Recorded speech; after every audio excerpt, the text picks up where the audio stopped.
आताच्या क्षणाची अवकाळी पावसासंदर्भात सर्वात मोठी बातमी। तर शेतकरी मित्रांनो, 24, 25 आणि 26 एप्रिल दरम्यान राज्यातील काही भागांमध्ये पुन्हा अवकाळी पावसाचे वातावरण निर्माण होणार आहे।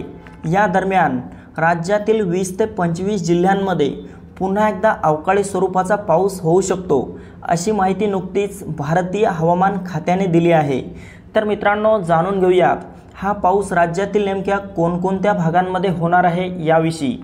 पण त्यापूर्वी ताज्या बातम्यांसाठी आपल्या चॅनलला सबस्क्राइब करा आणि शेजारील दिसणारे बेल आयकॉन प्रेस करा।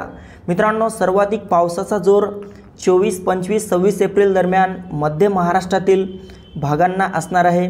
यामध्ये आपण पाहू शकता पुणे, सातारा, सांगली, कोल्हापूर, सोलापूर, अहिल्यादेवी नगर या परिसरामध्ये मोठ्या पावसाची शक्यता 24, 25, 26 एप्रिल दरम्यान असणार आहे।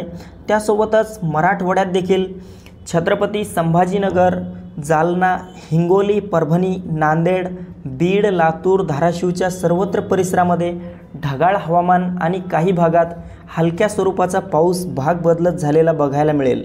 इकडे कोकण पट्टा पाहिला असता कोकणात पुढील 8 दिवस आपल्याला तापमानात मोठी वाढ झालेली पाहायला मिळेल।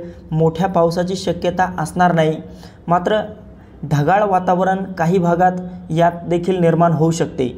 खानदेशातील नाशिक, मालेगाव, नंदुरबार, धुळे, जळगाव, चाळीसगाव, मनमाड एकंदरीतच सर्वत्र परिसरामध्ये आपल्याला पुढील 4 दिवस उन्हाचा कडाका वाढलेला बघायला मिळेल। मात्र 24, 25, 26 एप्रिल दरम्यान उत्तर महाराष्ट्रातील बहुतांश भागांमध्ये आपल्याला ढगाळ वातावरण पाहायला मिळू शकते। विदर्भात पहिलेस्ता विदर्भात आज रात्री आणि उद्या ढगाळ हवामान असेल। अकोला, अमरावती, नागपूर, चंद्रपूर, गडचिरोली, गोंदिया, भंडारा, यवतमाळ, वर्धा, वाशिम, बुलढाणा, नागपूर विदर्भातील एकंदरीत सर्वच भागांमध्ये आपल्याला उद्यापासून तापमानात मोठी वाढ झालेली बघायला मिळेल। मात्र आज रात्री आणि उद्या फक्त ढगाळ वातावरण विदर्भात पाहायला मिळेल। तर मित्रांनो, ही होती हवामानाची छोटीशी अपडेट। आपल्यासोबतच इतरांना पण शेअर करा। तसेच या बाबतीत आपला काही प्रश्न असेल तर कमेंट बॉक्समध्ये नक्की कळवा। धन्यवाद।